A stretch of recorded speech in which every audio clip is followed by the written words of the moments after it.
आज जो हमने पत्रकार परिषद ली, तो पत्रकार परिषद लेने का मुख्य उद्देश्य ये था कि भारतीय जनता पार्टी का हर एक कार्यकर्ता, जो बूथ लेवल का कार्यकर्ता है, वो प्रचार कार्य में जुटा है और उसकी पूरी रचना भारतीय जनता पार्टी में पिछले 2 दिन से हमने पूरी प्लानिंग करके हम प्रचार यंत्रणा में उतरे हैं।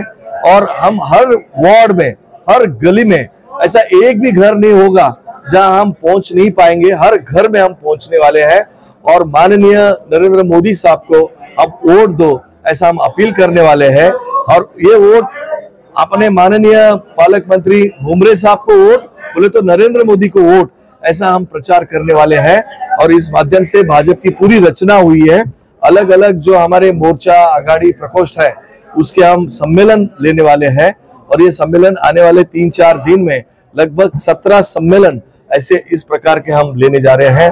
और हम भाजपा एक बड़ा भाई बोल के इस प्रचार यंत्रणा में जुट गया है और पूरी ताकत से हम महायुति के उम्मीदवार भुमरे साहब को चुन के लाने वाले हैं। मेरा सवाल ये है कि अमित शाह जी इससे पहले सवाल किए यहाँ पर, उन्होंने कहा था एमआईएम को यहाँ से उखाड़ फेंकेंगे और कमल खिलाएंगे।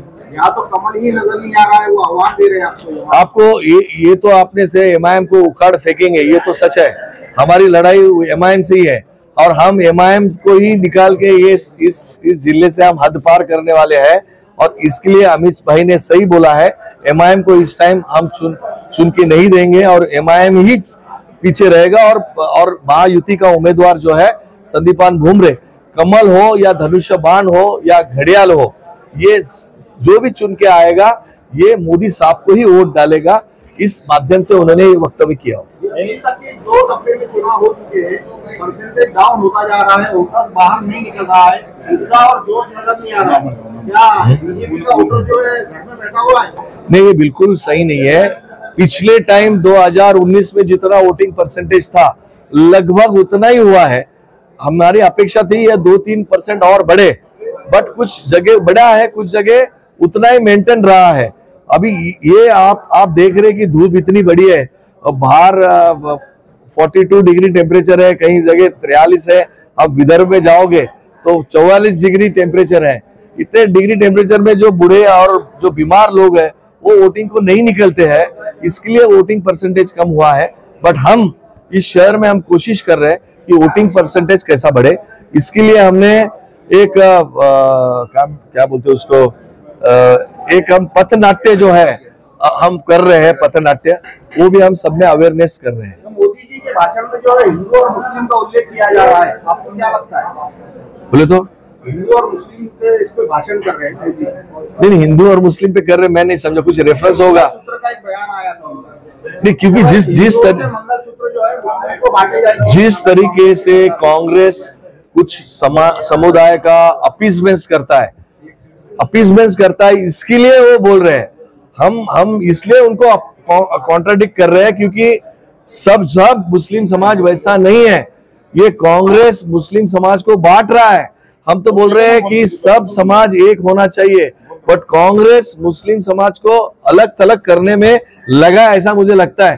क्योंकि जिस तरीके के वो स्टेटमेंट कर रहे हैं कांग्रेसी, तो उससे ऐसे ही लग रहा है कि ये कांग्रेस मुस्लिम समाज को टारगेट कर रहा है। आपने देखा होगा कि केंद्र और राज्य की जो भी कल्याणकारी योजना है, ये सब योजना में हर समाज का, हर धर्म का, हर भाषा का वर्ग है, जो गरीब वर्ग है, उनको सभी योजना का लाभ मिला है। जैसे आपने देखा होगा कि शुद्ध जल हो, स्वच्छ भारत अभियान में टॉयलेट दो, पंतप्रधान आवास में घर हो, राशन हो, वैक्सीन हो।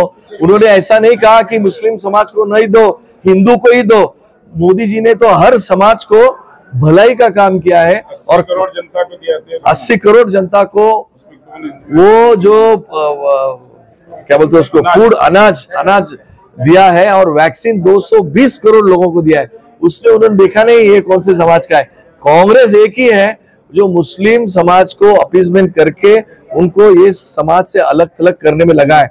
मैं मुस्लिम समाज को बोलना चाहता हूँ, आपकी भलाई किसमें है देखो। आप नेताओं के भाषण, जो मुस्लिम समाज और कांग्रेस के नेताओं के भाषण सुन रहे हो, वो मत सुनो। मोदी जी ने आपके घर में क्या खुशियां दी है ये देखो। मोदी जी ने आपको क्या क्या दिया है योजना, उसका क्या लाभ दिया ये आप देखो। क्योंकि आप सिर्फ मोदी को कांग्रेस वाले टारगेट कर रहे हैं, ये मत देखो। आपको बदलने की बातें हो रही है। अभी संविधान बदलने की बात ये इसलिए कर रहे हैं कि उनके पास कोई मुद्दा नहीं है, भ्रष्टाचार का मुद्दा नहीं है, इनके पास कोई मुद्दे नहीं है। संविधान ऐसा कभी चेंज हो सकता है क्या? 10 साल हो गए, संविधान का एक शब्द भी चेंज नहीं किया गया है। कांग्रेस ने 70 साल में कम से कम 70 बार संविधान चेंज किया है। ये लोगों में बोलने की जरूरत है, और ये जनता बहुत भोली है और वो गैर समझ ये कन्विंस नहीं करते तो ये कंफ्यूज करने में लगे। हमारी लड़ाई एमआईएम के साथ है और एमआईएम हमसे टक्कर दे रहा है, और एमआईएम को इस टाइम हम 2 लाख वोटों से हराएंगे। आम्ही फॉर्म भरला, त्याच्या दुसऱ्या दिवशीपासूनच सर्व ग्रामीण असो शहरामध्ये सगळीकडे कामाला लागलेलो आहोत। आणि जसं आता श्रीजीने सांगितलं की शहरामधल्या सर्व बूथ पर्यंत आमची यंत्रणा जवळजवळ जिल्ह्यामध्ये 1800 बूथवर आमची सगळी यंत्रणा तयार आहे। आणि मागच्या जवळजवळ 1.5 वर्षापासून आम्ही ही सगळी तयारी करत होतो। 1.5 वर्षापासून भारतीय जनता पार्टीलाही सीट सुटेल असा आमचा अंदाज होता, पण सुटलं नाही। ठीक आहे, आमच्या मित्र पक्षाला सुटलेली आहे। आणि महायुतीचे आपल्या सर्वांचे परिचित या छत्रपती संभाजीनगरचे पालकमंत्री संदीपाजी भुमरे साहेब लाडके उमेदवार आहेत। आणि परवा फॉर्म भरतानाच आपल्या लक्षात आलं असेल की त्यांना चाहणारा वर्ग हा खूप मोठ्या प्रमाणात आहे। आणि त्याच पद्धतीने जसं आता श्रीजीने शहरामध्ये सांगितलं त्याच पद्धतीने ग्रामीण भागात पण वैजापूर, गंगापूर आणि कन्नड या तिन्ही ठिकाणी अतिशय शिस्तबद्ध आणि प्लॅनिंग करून सगळा प्रचार आणि हे चालू आहे।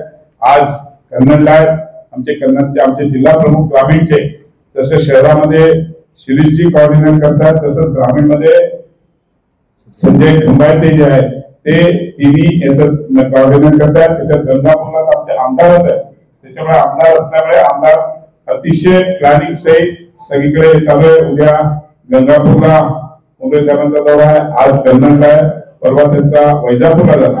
आणि अशा पद्धतीने सगळीकडे व्यवस्थित प्लॅनिंग करून आम्ही प्रचार करतोय।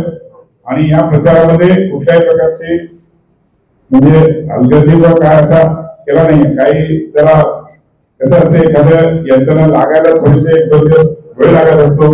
सगळीकडे बैठका घेणं, त्या बैठकीच्या माध्यमातून सगळं प्लॅनिंग करणं, श्रीजीने स्वतः वैयक्तिक सगळे सरचिटणीस आमच्या प्रत्येकाला मंडळ वाटून दिलेली आहे। त्या मंडळात प्रत्येकाने आमचं मंडळ, बूथ, वॉरियर्स, सुपर वॉरियर्स, शक्ती केंद्र प्रमुख या माध्यमातून सगळीकडे यंत्रणा लागलेली आहे आणि त्या पद्धतीनेच काम होते।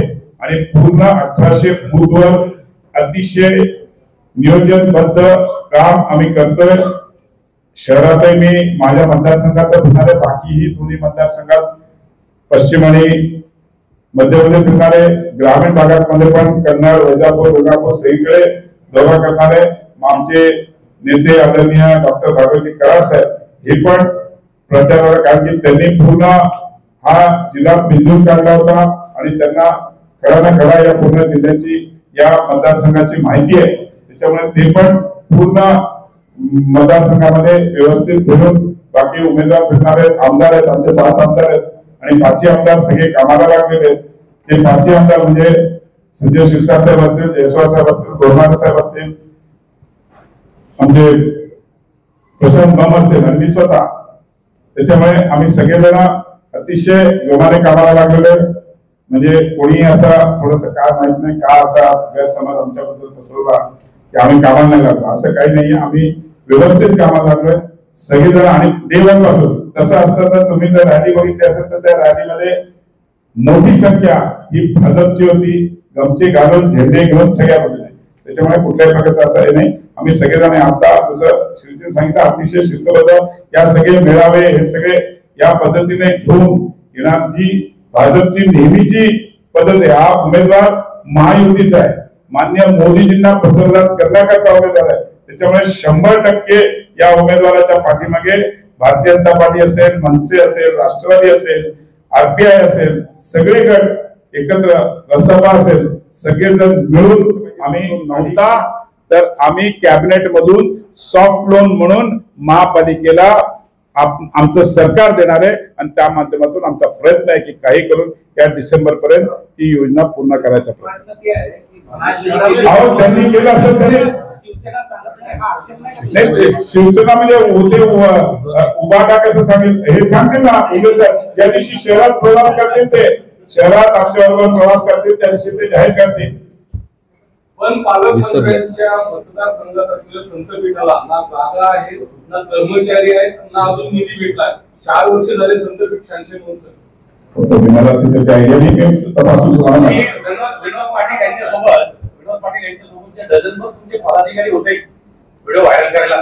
ते काम करणार आहेत का काँग्रेस? सगळे जण काम करणार. सगळे ऑलरेडी एक काम लक्षात घ्या, उमेदवार घोषित होईपर्यंत हा सगळा विषय होता.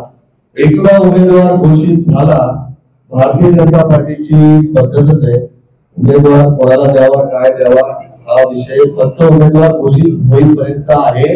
आता सगळेजण अत्यंत तन मन धनाने काम करतात हे लक्षात घ्या. रांगडा पाटील दिलेला आहे, कॉर्पोरेट पाटील नाही, सगळे काम करतात. चला धन्यवाद. माझी विनंती आहे सगळ्यांनी भोजन घेऊन जावं. ज्यांनी जास्त प्रश्न विचारले त्यांनी जास्त बोलणार.